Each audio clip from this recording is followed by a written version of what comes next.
Am I the only one that didn't know about the rich black history of Scotland's Western Isles? Buckle up!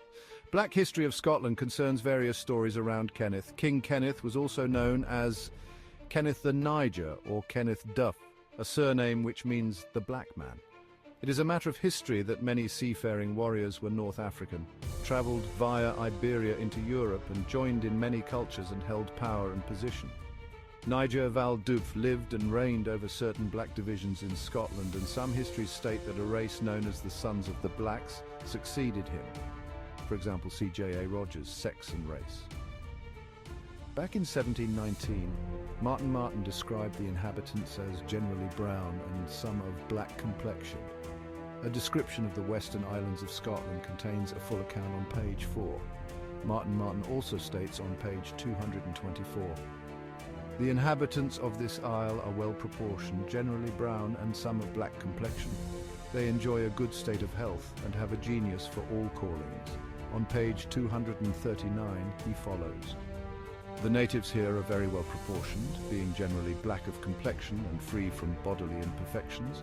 They speak the Irish language and wear the plaid, bonnet and C as other islanders. The folklorist David McRitchie took a strong interest in the ethnicity of the Scottish outlaw Morrow or Murray because of his dark black skin. McRitchie's Ancient and Modern Britons reference Black Morrow, the name given to late 15th century Scottish outlaw. A Kirkcudbrightshire ballad and recorded oral tradition describes the Scottish Moor or Irish Moor as a bandit living in Ettrick Forest. In the tradition, the outlaw Black Morrow is described as a Moor and Saracen. In modern day, the clan MacLellan, a clan of the Scottish lowlands, display a naked arm supporting on the point of a sword a Moor's head. Next we turn to chapter 7 of our darker forefathers in the book Origin of the Anglo-Saxon Race, 1906, by Thomas William Shaw, an English geologist and antiquarian. Shaw states, in the Irish annals, the Black Vikings are called Dubh Genti, or Black Gentiles. These Black Gentiles fought against other plunderers of the Irish coasts, known as the Fair Gentiles, who can hardly have been others than the Fair Danes or Northmen. In 851, Black Gentiles came to Athcliat, that is, Dublin. In 852, 8 ships of the Finn Genti arrived and fought against the Dubh Genti for 3 days and were victorious. Black Vikings appear had a settlement in or close to Dublin. In 877, a great battle was fought at Loch Cuan between them and the Fair Gentiles, in which Alban, chief of the Black Gentiles, fell. He may well have been a chieftain of the race of the northern Sorbs of the Mecklenburg coast.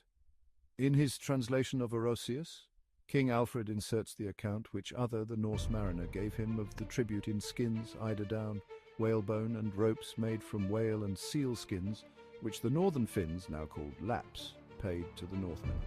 Their descendants are among the darkest people of Europe, and as they were thralls, some of them may have accompanied their lords.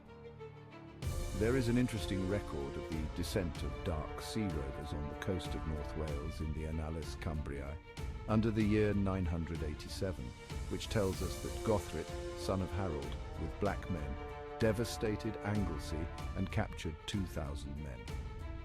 In the same record tells us that Meredith redeemed the captives from the black men. This account in the Welsh annals receives some confirmation in the sagas of the Norse kings, one of which tells us that Olav Tryggvason was for 3 years, 982-985, king in Vinland, i.e. Vendland, where he resided with his queen, to whom he was much attached, but on her death, whose loss be greatly felt, he had no more pleasure in Vinland. He therefore provided himself with ships and went on a Viking expedition, first plundering Friesland and the coast all the way to Flanders.